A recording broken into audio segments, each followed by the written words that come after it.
welcome to Watch Symposium. I'm Austin. All right, so a viewer sent me an email, threw me a couple bucks to answer a question, and it was an interesting question, and his reply was even more interesting, so I thought I'd make a video about it. All right, so we're going to be talking about a 1965 GMT 1675, and you're looking at it.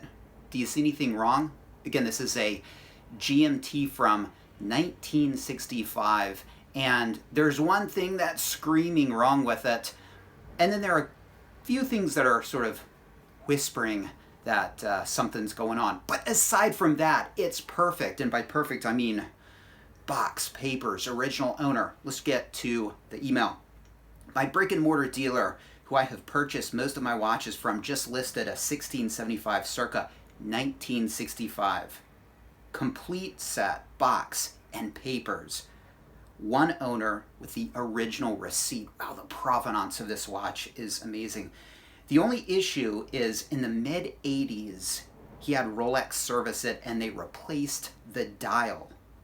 As he said, it was discoloring, maybe going tropical. Wow, and that was like a bad thing back then, and so he had it serviced, and with 2020 hindsight, right? But that was a mistake. But again, in the 80s, that's what you did. You just got the latest and greatest on your watch and upgraded things like dials and hands and bezel inserts. And I am sure the hands as well. All right, so the dial's been replaced, and he mentions the hands. With a tritium service dial, and I am sure new tritium hands. Okay, so at least it's not Luminova, but it wouldn't be Luminova because this was the 80s and they hadn't switched over to Luminova. They did that in 1999. As an original tritium dial was replaced with a tritium service dial, how big a deal is it? Of course, if it was replaced with a Luminova dial, I wouldn't even consider it. I know it's not ideal, but I'm curious on your thoughts. He's asking just under 20K, and he said if he had the original dial, it would be worth 25K. All right, so it's a $20,000 watch. Well, that's the price tag on it. And look, for such a cool piece with all the box, papers, hang tags, receipts. It was sold out in New York, and all the trimmings basically. That's a pretty good price, all right, considering it's a vintage 1675. Now first, let's talk about who should buy this watch. If you are looking for a birth year watch, your birth year is 1965, and you have an especial affinity for the 1675, this could be your watch, and it would be a watch that you could probably wear pretty casually because it is a collector's item. All Rolexes are, but that replacement dial really puts a dent into its value, and according to the seller, it's only a 5K dent. I think it's a lot more than that. We'll see why in a minute. All right, so who probably wouldn't want to buy this watch? Well, my friend, he's got an amazing collection, a guy that asked this question, and he's really just filling in holes. And when you're filling in holes, you think, I've got an amazing collection, I really don't need anything, but hey, 1675 from 1965, that would fit nicely. That would fill the hole for this vintage GMT or maybe this era. That could make sense, but you're going to want to do it with nearly perfect pieces. And when I say perfect pieces, original pieces. So if you're filling in a hole that really doesn't even need to be filled in because your collection is so amazing, I think you can justify it by filling it in with a piece that is so amazing you can't really turn it down, and that's not a piece with a replacement dial. All right, so you are looking at it hopefully, and what I told him is I would walk. It's, again, a pretty competitive price, and if you just want it to wear on your wrist, go for it, but there's something that just screams something ain't right with it. What is it? It's the GMT Master 2-hand.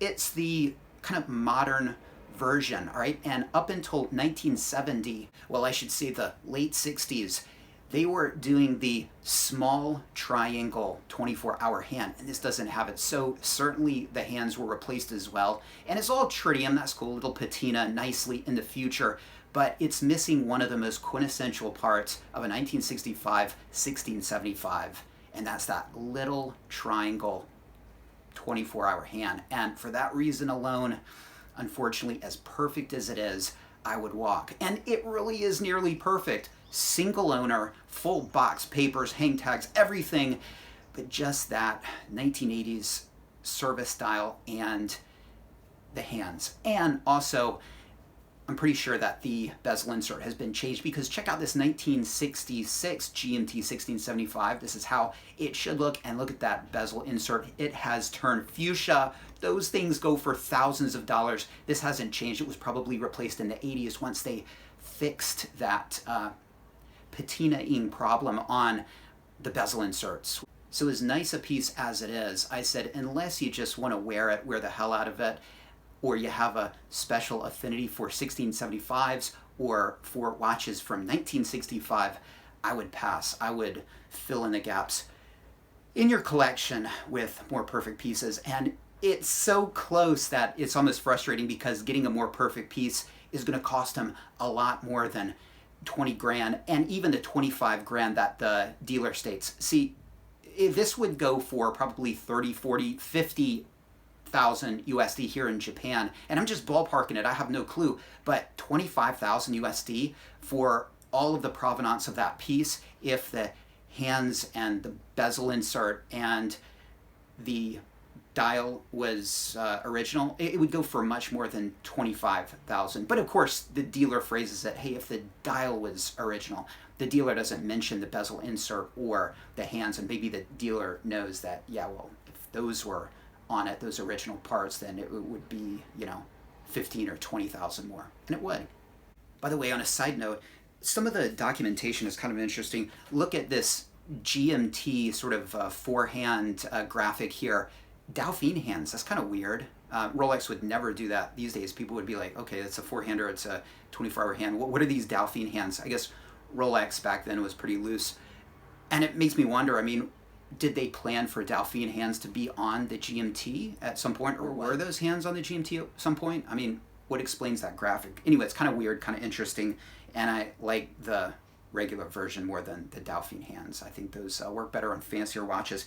He wrote back to me, he said, thanks, Austin, I concur. No matter what, the service dial would always bother me. I get seduced by one owner, full set, and original receipt scenarios. I hear you there. They're the ideal scenario. Again, thanks as ever. I am appreciative and value your perspective and objectivity. As a quick aside, I stopped, and this is the interesting part, I stopped by my AD for my customary wish list check-in. I asked him about the Rolex CPO program. Very surprised, he kind of jumped back and asked, how do I know about that? He confirmed the details are still being worked out and thinks it will be at least 2 years before we see it. He's not sure where the watches will be serviced and certified, whether there will be specific centers servicing or certifying the watches, and whether they then will be allotted to the ADs, or if the local authorized dealers with their in-house Rolex service, with Rolex-trained watchmakers, will be doing the certifications. Anticipating the latter, he just hired a third Rolex-trained watchmaker. He did confirm that the watches will come with all new CPO packaging and warranty cards. All right, another data point right there. Now, this is cool because he walked in, he asked about it, and they're like, how do you know about that? Because he watches Watch Symposium, that's why. Be sure to subscribe. Now, he said that it might take him a couple years to roll out, and another video I made, put a link in the description, the guy said it was going to be this year. So that's the big question. Not that it's going to happen. I think we've seen enough data points to know that this is going to take place. The CPO program is going to happen. But the big question, when is it going to happen? And that's kind of what I'm curious about. Rolex is such a slow-moving company that I wouldn't be surprised if it's 5 years, or that it's, country by country, and they kind of situate this country and make sure this is fine, and then they move on to another country and make sure they've got the system down. And so it could take a long time. And honestly, my biggest fear is that Rolex will say, this is such a pain, let's just scrap it. Which, there goes my scoop, right?